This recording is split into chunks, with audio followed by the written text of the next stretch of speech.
Fortunately, the project never realized due to the short of funding of the proprietor.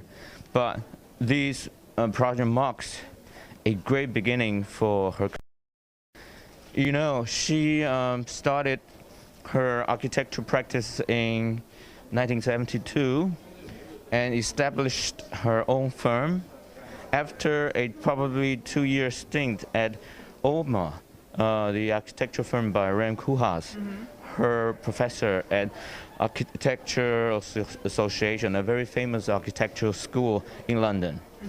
But for over 10 years, she just taught at the school during the daytime, then drew all night with her probably 5 co-workers, a very small firm, and without any success.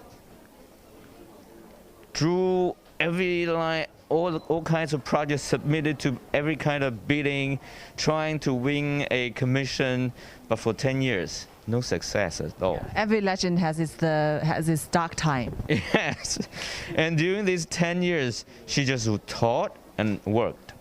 That's all she did. Okay. And this project marks the very first one that she and her architecture firm actually won a competition.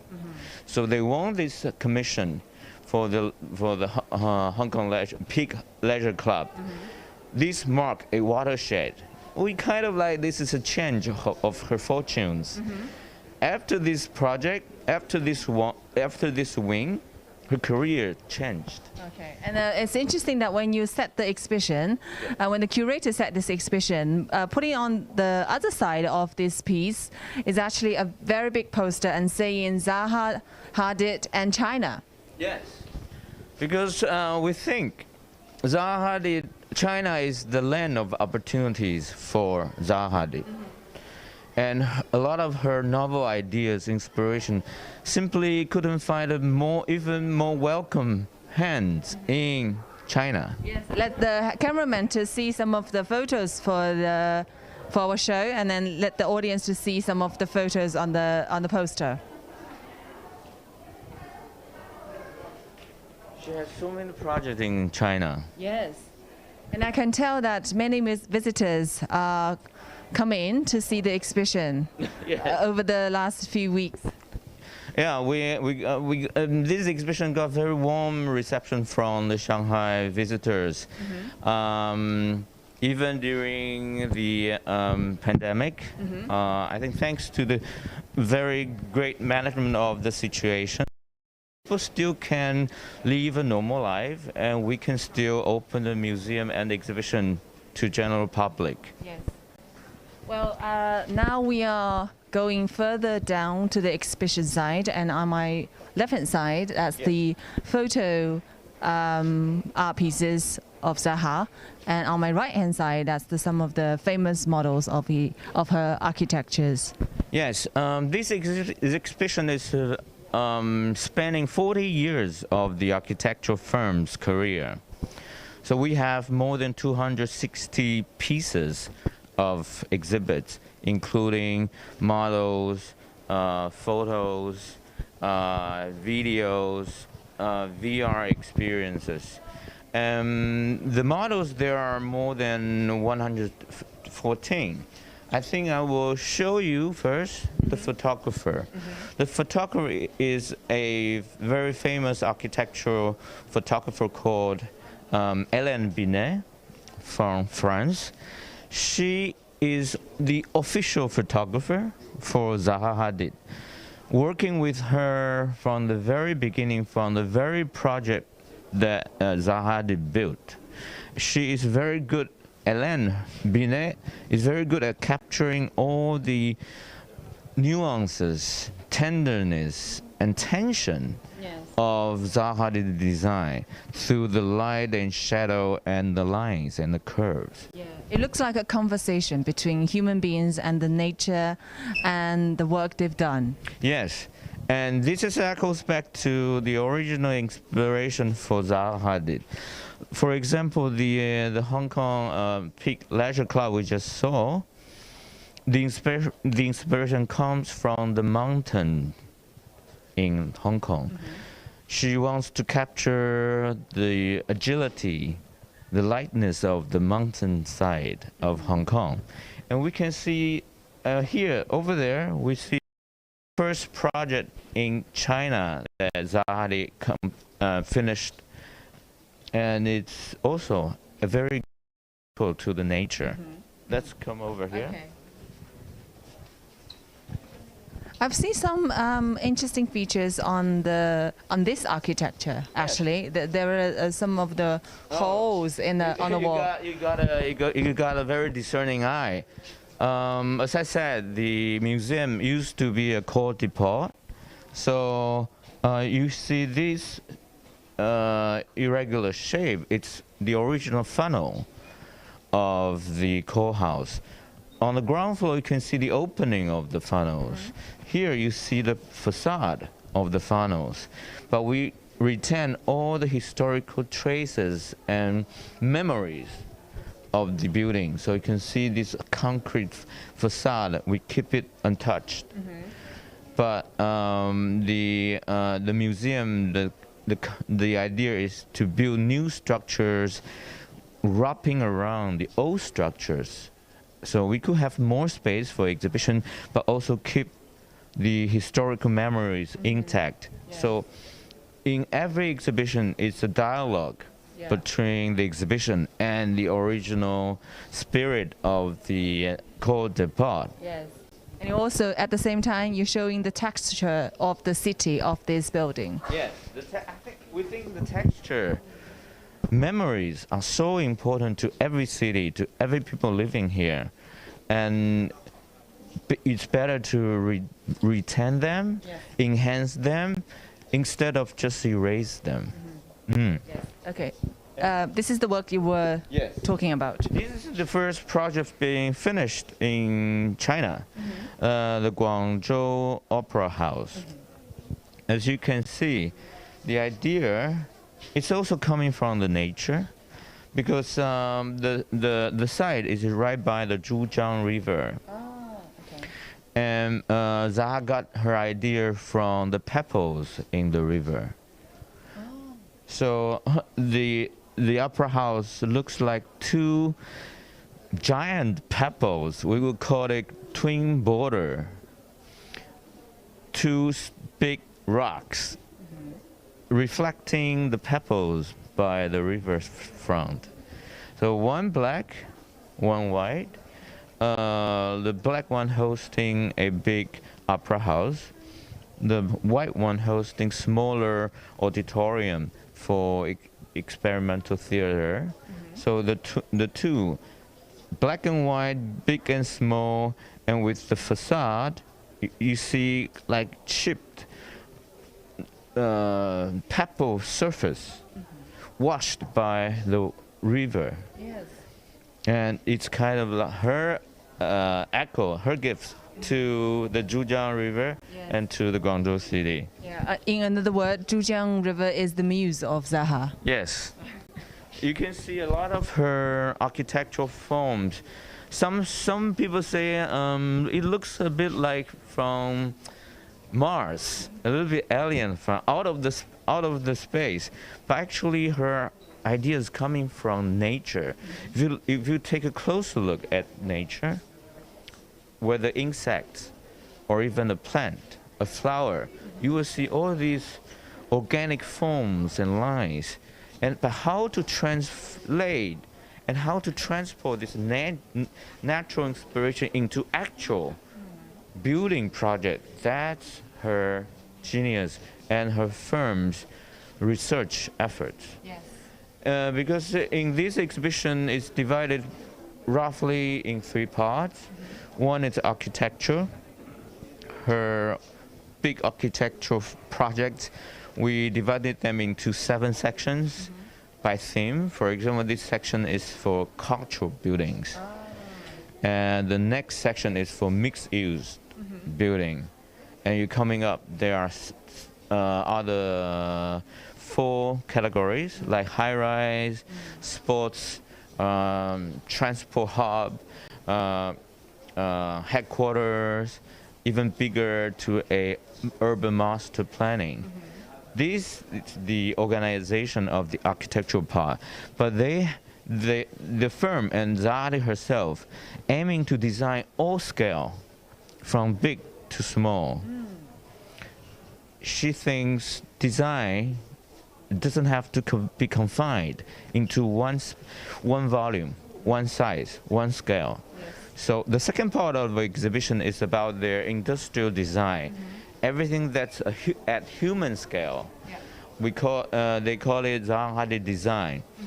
It's pottery, even high heel, Oh, wow.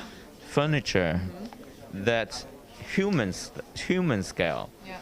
So, then the third part of the exhibition is the core of their design and work and research. Actually, they have a very unique kind of like institute within their company, doing all sorts of scientific research. And this one is in Seoul, the Dongdamen Art Center. Okay. So it is also an art museum. Yes, it's a multifunctional art museum, art concert space, exhibition space, and surrounded by the old area of Dongdamen. If you've been to Seoul, you know Dongdamen is a place you could buy very latest Korean fashion, K fashion, K-pop. So. This is like a mixture of CBD and the high fashion houses. Yes. So her creation is not taking over the environment, but blends into the environment, but bringing new perspectives and new vistas. All this kind of like cube structure that most of us living now, like in our apartment, it's only because at the early 20th century, we are entering into a mass production, mass consumption age. People we need to fit in more and more people at a very even faster and faster pace. So these kind of structure are easier to produce. This is like the typical skyline of modern cities. Yes, that's only because we want to make it quick. We want to make it mass. It doesn't really mean this is what architecture should look like. This is not what your life should be lived in. Well, I think for this piece, Zaha gave us a chance to jumping out of the cube, jumping out of the box to think something new, but also match the sort of the whole phenomenon of the modern city. Yes, and that's why a lot of people find her controversial, because she challenges everybody's ingrained concept about what things should be. Yes. Okay. Well, it's interesting that when you have these kind of visiting and to get into and get out of the architecture features. Well, on this side, we actually see a lot of photos of Zaha's team. This photo wall is a showcase of her in her real life. While she's at work or she's doing whatever she does, getting an award. And this is her old office. So with the red, was that closet? That's one of her hand drawings. Okay. And she grew up in Baghdad from Iraq. And she grew up in a very liberal family. Her father is a politician, a very prominent politician in the opposition party. And her mom pretty much gives free rein to whatever she desires. She designed her own clothes at the age of 7. Wow. Because she didn't like anything her mother bought for her. Then when she's old enough to have her own room, she designed her own room at the age of 14. So she was born to be an architect and designer. Yes, and she made up her mind very early on to become an architect, because she thinks architecture is a practice that could change culture. Because architecture, especially like the museum, is where the cultural happenings took place. So if you change the spatial relationship with people, it will also change how they perceive the world, how they look at things. Yes. But first, she studied in Beirut for mathematics for 2 years first, then moved to London for architecture. No wonder she can sort of like successfully work out those waves and curves. She has a very good foundation of mathematics. Yes, a lot of people think her creations are so romantic, beautiful, but behind it, it's a beauty expressed through rationality, Yes. through science and technology. And we could see, this is their recent group picture of the firm. Starting from 40 years ago with 5 persons. Yes, you just mentioned. Now they are a team of over 500, having at least in China, Hong Kong office, and Beijing office, and they are opening soon a Shenzhen office as well. Okay. And in London, this is their headquarters. It's an old middle school house. So it's like a lot of the cultural park here in Shanghai, converted from factories. They are also using the heritage architecture. Yes, they're also using the heritage architecture. Okay. When they started, they rented a very small room. Now they got the whole building. Watch your head. So this one, okay, please, Derek, please stand on this side. So this one is actually in Shanghai. Yes. Here we are in the section of mixed use, which means the structure, the project consists of retail, office, or multifunctional. And this is the project Zaha did in Shanghai for SOHO China, called Lincoln SOHO. Yeah, known as Lincoln. Yes.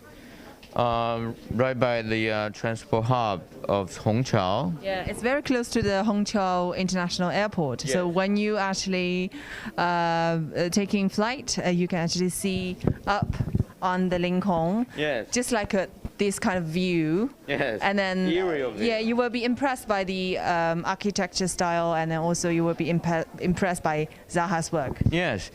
Zaha once said to a BBC interviewer, saying at first she wanted to build architecture building that could float. But for a house to float, it's impossible. She learned her lessons, because to build a thing, you need to engineer something. So she changed her mind. She wanted her building to feel light. So that's why you see a lot of lines coming from the Peak Leisure Club. The lines, the shapes are flying out of the mountain into the sky. And here, in a lot of her projects, she's also trying to recreate the lightness of movement, of nature.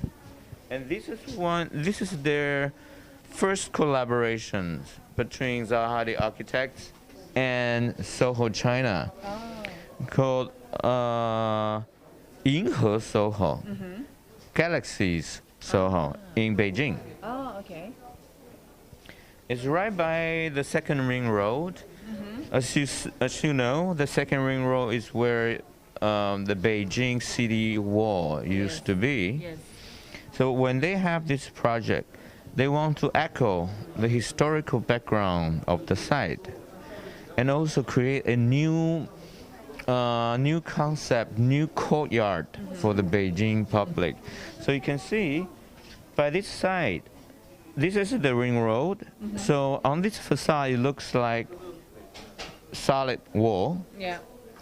But on this side, it's 4 towers connected by 7 bridges.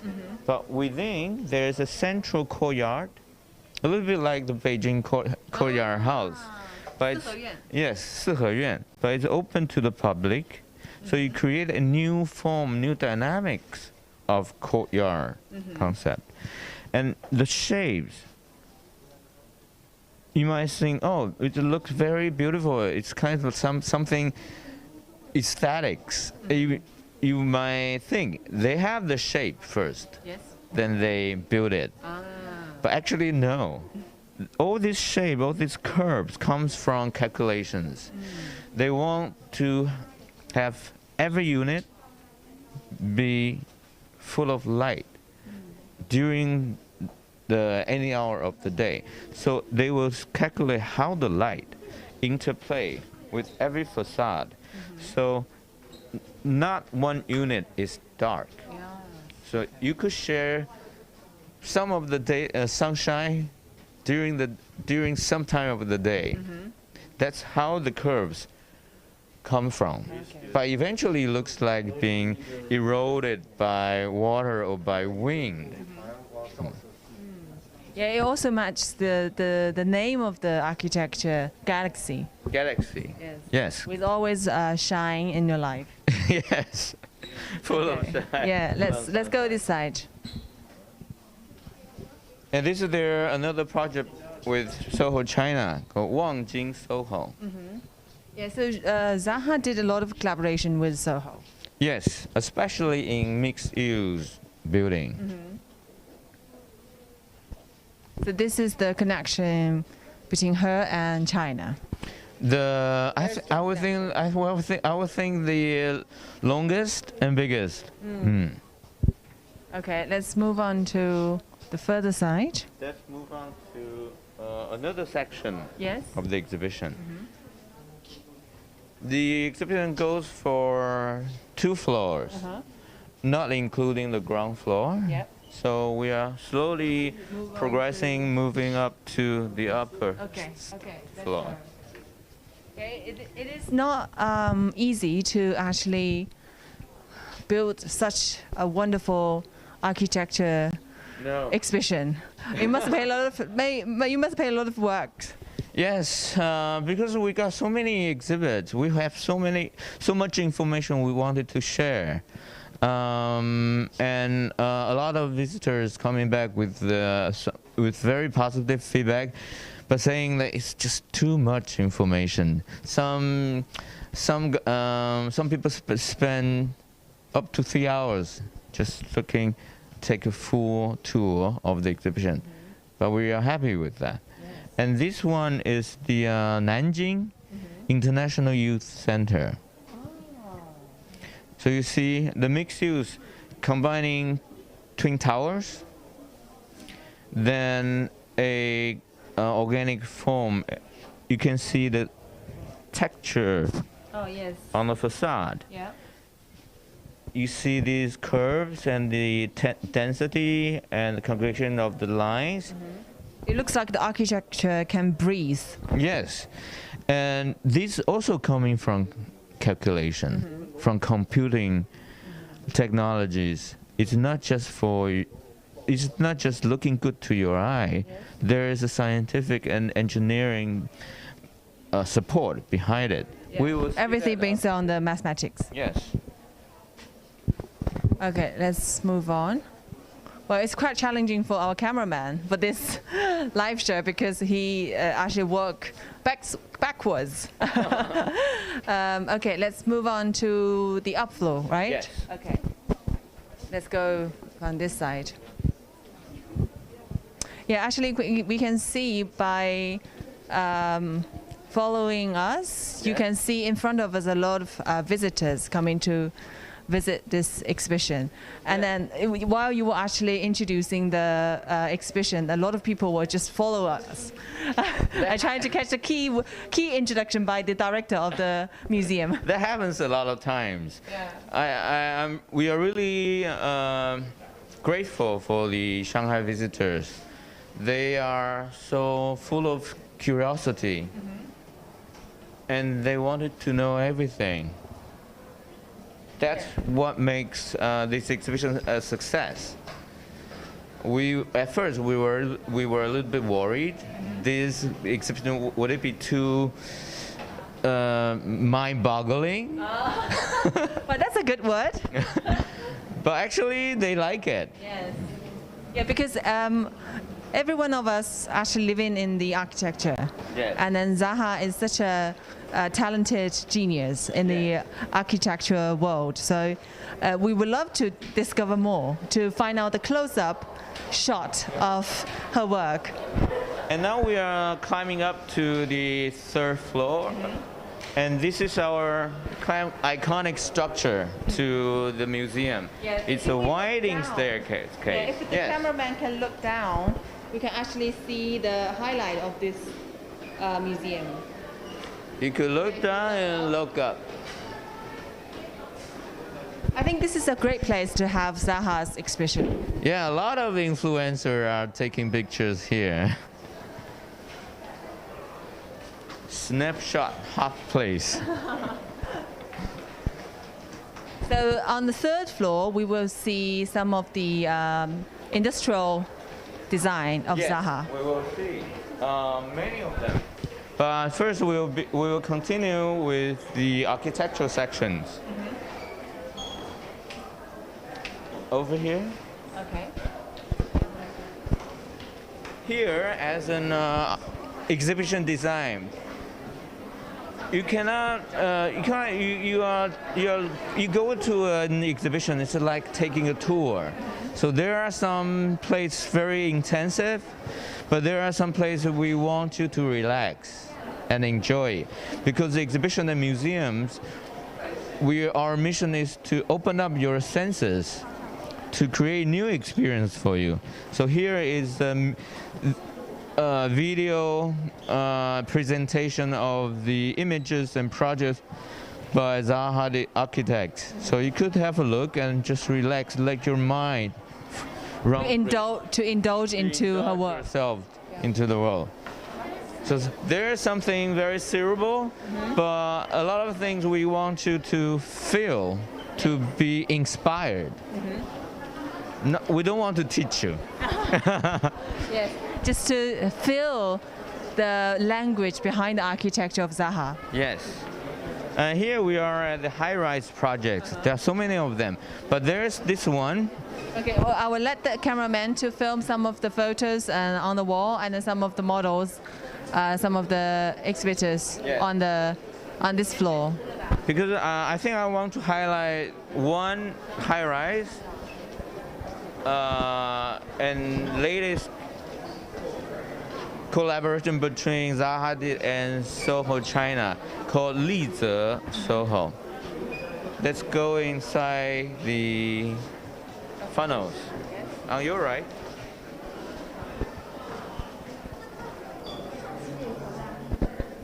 So this is the one you were just talking about? Yes. This is, we are following up with high-rise sections, but this one is particular and very iconic in terms of how we understand the modern architecture. So the curator decided to present it individually? Yes, and we are within the innards of the funnels. You see the facade of the funnel, right, on the 2nd floor. Now we are within the funnels. Okay. So we have 8 funnels. So it's a very interesting structure to do, to plan for exhibitions. Yeah, it will be a very interesting experience to having visit in such a unique art museum. And this one, Lize SOHO, is recently completed. It should be opening to the public very, very soon. You can see it's a twin tower, actually. Oh, okay. Maybe the cameraman can see on the other side to turn around and then to show the audience. So it's inside we can see it's a twin building. Yes. You look from the inside, you could see actually it's a twin tower. But this twin tower kind of like turns, twisting a little bit, right? Because there's a subway line going through this direction underneath. But the main road, the orientation is over here. So their idea is to build these twin towers according to the site, but turn the twin tower slightly and reorientate it along the main road. The doing so not only change the geometry and the shape of the building, it also gives the opportunity to let every unit within the building could have a different vista. You will not look at the same thing. Yes. You will have, every unit will have a different angle. And the whole atrium is covered with glass. So at the moment is the world record holder of the highest covered atrium. The height is 194 meters. Okay. So it will be enough light to going through to the building, to the twin architectures. Yes, and it's also, we also look at it as a sustainability example, because within the atrium, it's like a chimney effect. Yes, yes. So the airflow will naturally going up and down. So it cut down the power you need to use ventilators to dry up the air. So that's another aspect of energy efficiency and sustainability. And you could see in this model the facade. Go to that side, yes. The facade of the building, like the grids, they kind of change size and shape, right?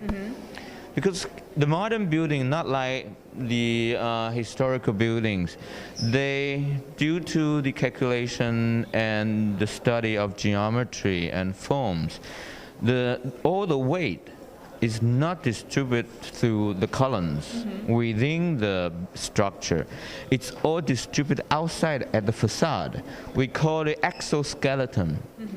So it's the facade, the skin of this building supports all the weight of the structure.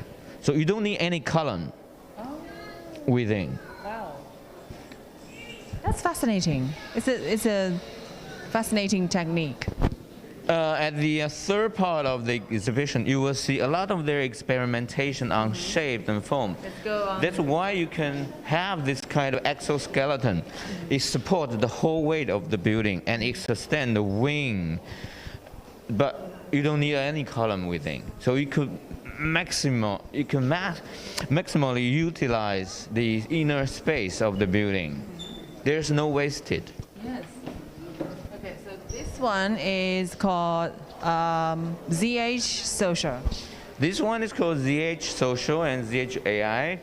As I said, behind their big-scale project and small-scale project, they have a research institute. They have a research facility within their architectural firm. And these research facilities is doing, first, it calls ZH AI, it's called Analytics and Insight, meaning using big data to gain insight for any given architectural project. Because now the projects are getting bigger and bigger. You are designing like a 194 meter high structure with probably a million people living there. So you do need to know how people use the space. So they will first build a digital model, set some parameters, then sending AI agents to act like playing a video game, to act within certain design conditions. Then they will gain the first wave of data. Yes. The first wave of data will be fed back to the model. Then the model will be more advanced, one iteration after another. Then eventually they could build a VR model for real people to interact within this environment. So they will get another wave of data.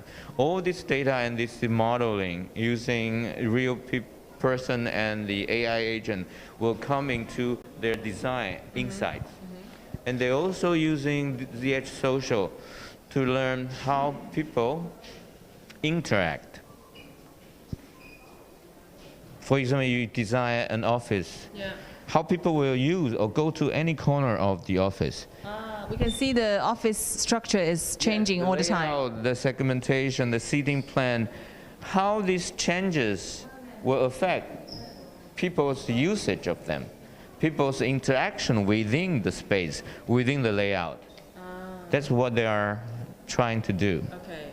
So with all those calculation and all the data on hand, they actually can build the right architecture, the right space that human beings need. More efficient. Yes. Yes.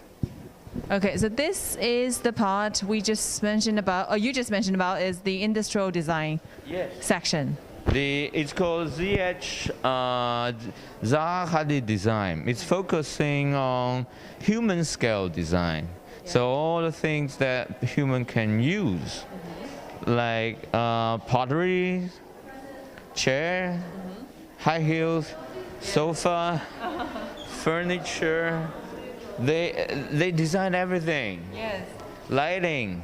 But we can see Zaha's inspiration everywhere. I mean the typical architecture language of Zaha in those industrial design. Yes, her idea and her language span across all scales in the architecture, in the small objects, because we will soon see the core of their creativity, the research part.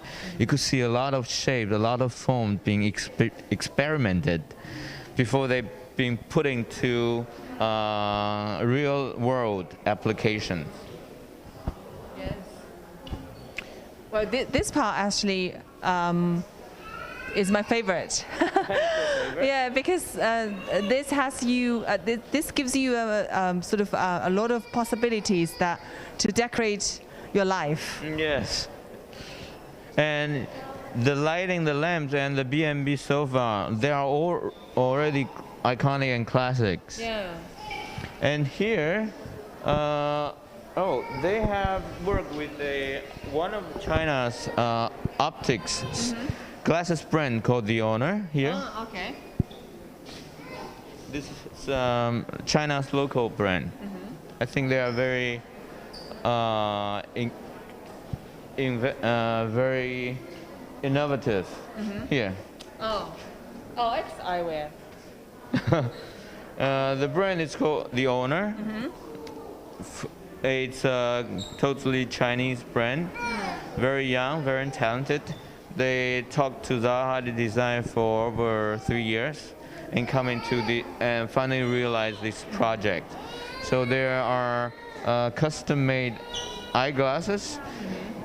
These it's very difficult to produce because first you need to use the 3D printing to have the mold. But having the mold, because it's very fragile, kind of like filigree in silver. Then after the 3D printing, you have to manually polish it to perfection. I think it's limited to 200. Oh, wow. Okay. That's a fascinating design.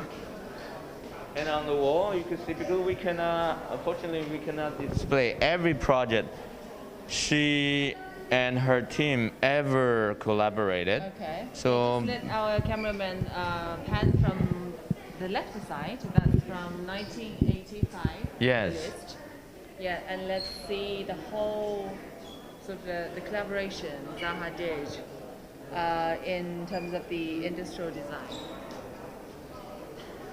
Some of the pieces are displayed here, right? yes, The sofa. the sofa, P&B sofa.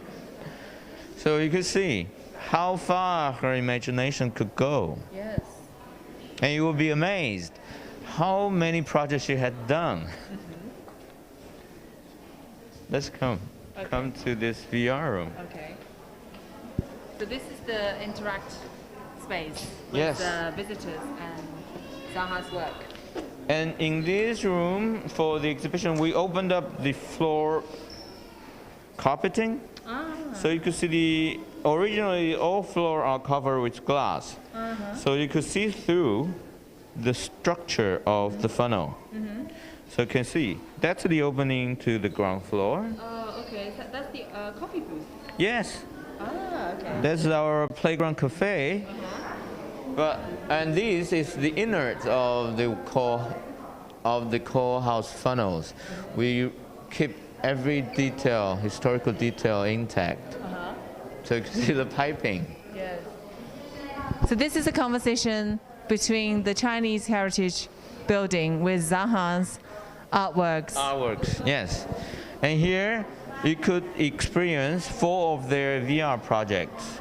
As I said in their ZH AI, analytics and insights, they use big data to eventually build a comprehensive models of the project they are working on.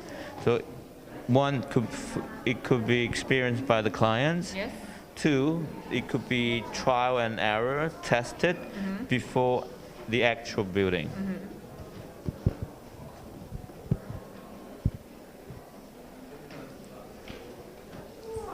Oh, okay. So this is the video room. The video room is showing some of the VR projects.